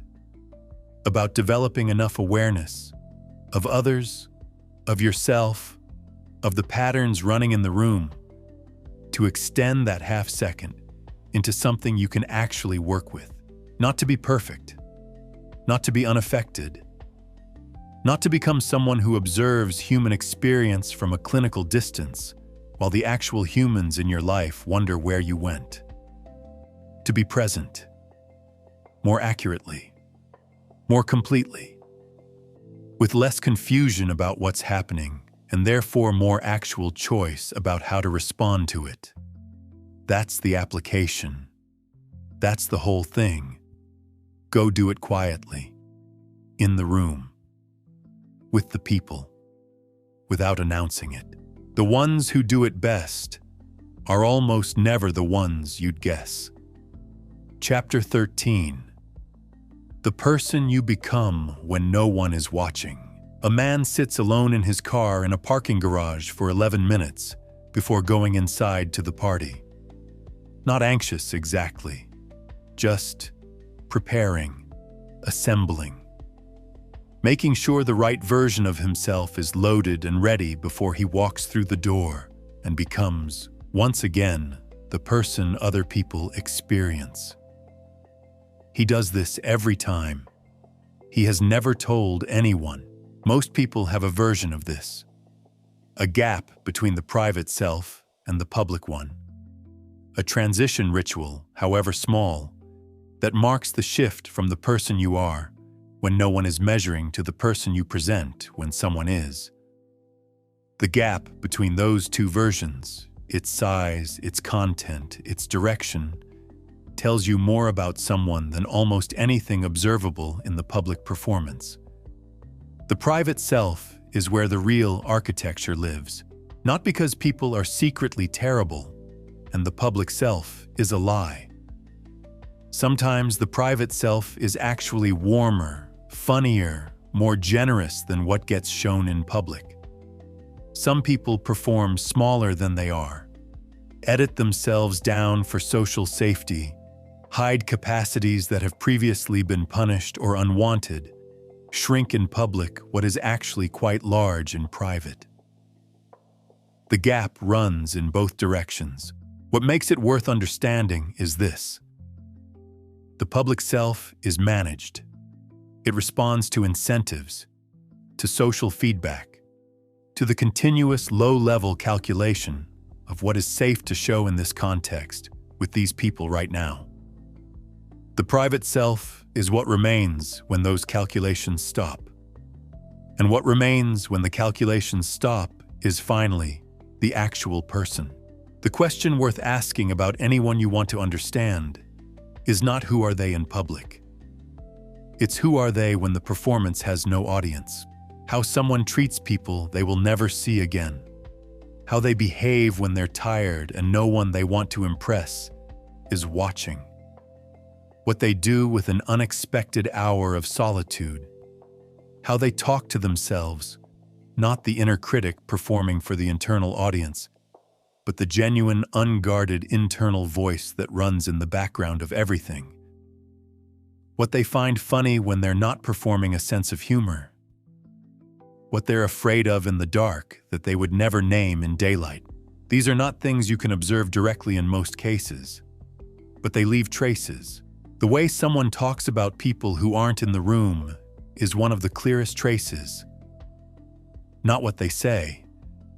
People know to be careful about what they say, how they say it, the quality of attention they bring to absent people, whether they're curious about them or dismissive of them, whether they can hold a complicated view of someone.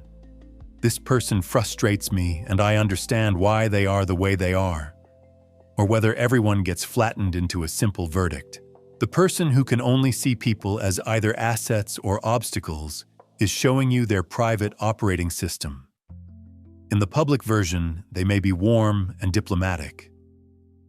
But the private architecture is binary. And the binary is what runs when the warmth gets expensive. How someone handles being wrong in private is different from how they handle it in public. In public, being wrong has an audience and therefore stakes.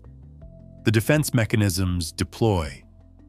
The rationalization produces its polished justifications. The projection finds somewhere else to locate the problem. But in private, in the conversation with themselves after the mistake, in the quiet accounting that happens when no one else can see the ledger, you see whether the person can actually update, whether they can look at a failure directly without immediately covering it with a story. Whether the self-image is rigid enough to require protection even from themselves, or flexible enough to absorb new information about what happened and why. The people who can update privately are fundamentally different to deal with than the people who can't. Even if you never see the private accounting directly, because the updating shows up eventually, in changed behavior, in subtle shifts in approach. In the absence of the same mistake at the same place in the same way 3 months later, the people who can't update privately will repeat. The pattern will reappear with reliable precision because the private review never revised it. They may have told others they've reflected. They may have generated a convincing public account of lessons learned. But the private self never actually looked at it.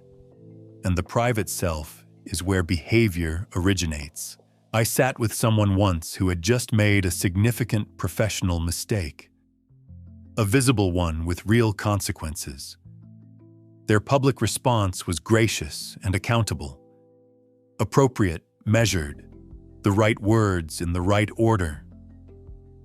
3 weeks later, in a private conversation about something adjacent, every element of the original account had been quietly revised. The mistake was smaller. The contribution of other people's failures was larger. The verdict on their own judgment had softened to the point of near innocence. The public accountability had been real. The private revision had been running simultaneously underneath it, doing the actual work of protecting the self-image from the actual lesson. The public and the private had been separate projects all along. This is not unusual. This is normal. This is what defense mechanisms do when they have a long runway and no external pressure to maintain the more accurate version. The private self reverts to comfort. The comfort is almost always the version where the self is more intact. What you want to look for, in people who matter to you, is whether the private self and the public self are moving in the same direction over time. Not whether they're identical, they won't be, they shouldn't be. The modulation between public and private is part of functioning in a social world. But whether they're oriented toward the same things, Whether the person who presents as growth-oriented in public is also, in their actual private life, doing things that constitute growth. Whether the person who presents as caring is also, when no one is measuring, caring. Whether the stated values and the private behavior are at minimum pointed the same direction, even if the distance between them is real. The gap between stated self and private self is not a moral failing. It's a human condition. The question is whether someone is working to close it, or whether they've stopped noticing it's there. Here is the thing that makes all of this land differently than the rest of the book. You can't observe someone's private self directly. You can read their behavior, their body language, their patterns, their needs, their defenses. All of that is available if you're paying attention. But the private self, the person in the car in the parking garage, assembling themselves before they walk in, that is not available for observation, which means the most important application of everything in this book is not external. It's internal. You have access to exactly one person's private self, yours. You know what you're like when no one is watching. You know the gap between your public presentation and your actual internal experience. You know which of your stated values you actually live by when living by them is costly. You know what the voice sounds like when it's not performing. You know whether you're updating after mistakes or quietly revising the account of them. You know what you actually believe about the people in your life versus what you say about them. You know whether you're moving toward the person you present as being, or whether the presentation and the direction have quietly diverged. That knowledge is the most precise reading available to you. And it is, in the end, the reading that matters most. Because you can develop extraordinary sensitivity to other people's patterns while your own run unchecked. You can become genuinely skilled at seeing what other people are avoiding while continuing to avoid the same things in yourself with increasing sophistication. The skill scales to your honesty about yourself. No further. The man in the parking garage eventually goes inside. He becomes, for the next 3 hours, the version of himself that works in public. He's good at it. People like him. The evening goes well by any measurable standard. He goes home, sits down. The assembly comes apart. The private self reconvenes, and somewhere in the quiet of that, something is either being looked at or not looked at. Something is either being revised or being protected. A small choice, invisible to everyone, that compounds over time into the person he's actually becoming. That choice, the one no one sees, is the one that determines everything else. It's happening in you too. Right now, in how you're reading this, in what you're allowing to land and what you're letting slide past, because it's aimed at something you'd rather not examine today. The room you've been learning to read has always had a mirror in it. You've been in the reflection the whole time. You will never fully read anyone. This is not a failure of the skill. It's the nature of the subject matter. Human beings are not puzzles with solutions. They're systems in motion, changing, contradicting themselves, surprising even the people who know them best, occasionally surprising themselves. The patterns are real. The patterns also have exceptions.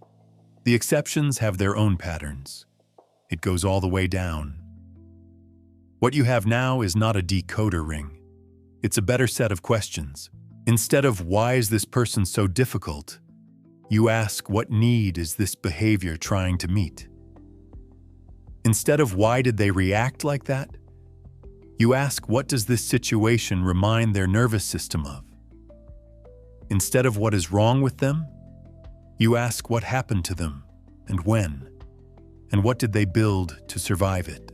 Those questions don't always produce clean answers, but they produce more accurate ones than the questions they replaced. And accuracy, in human relationships compounds. Each interaction you navigate with more clarity creates slightly better conditions for the next one. The relationships improve not in dramatic revelations, but in the accumulation of small moments where you responded to what was actually happening instead of what you feared was happening. That accumulation is quiet. It doesn't announce itself. But over time, it becomes the difference between a life full of confusing people and a life full of people who make sense. Not because they've changed, but because you're seeing them more completely. Here is what I want to leave you with, because it matters and it's easy to lose in everything else. The people around you are doing their best, not their theoretical best, not the best they could do in ideal conditions with full self-awareness and resolved childhood wounds and unlimited emotional resources. Their actual best, right now, with what they have, carrying what they're carrying, running the patterns they built with the materials available to them at the time. That best is sometimes maddening, sometimes harmful, sometimes so defended and displaced and rationalized that it barely resembles anything you'd call trying. But it is, in almost every case, a genuine attempt to get through the situation with as little damage as possible, using tools that were built under pressure, often a long time ago, for circumstances that no longer exist. The anger is almost always fear. The arrogance is almost always uncertainty. The control is almost always anxiety. The people-pleasing is almost always a child's solution to an adult problem that never got updated. None of this makes the behavior acceptable when it causes harm. It makes it human. And human is something you can work with in a way that mysterious and confusing is not. You're carrying your own backpack through all of this. Your own schemas, your own defense mechanisms, your own needs running quietly in the background of every observation you make. The skill doesn't exempt you from the subject matter. It just gives you slightly better tools for examining your own contribution to the rooms you walk into. Use those tools. On yourself first, honestly, with the same curiosity you'd extend to anyone else. Then on the people around you, quietly, with more patience than you started with, and less certainty than you think you've earned. Stay wrong sometimes. Let people surprise you. Hold your readings as working hypotheses that the next interaction gets to revise. The moment you stop being surprised by people is the moment you've stopped actually seeing them and started seeing your model of them instead. Your model is useful. It is not the person. The person is always more than the pattern.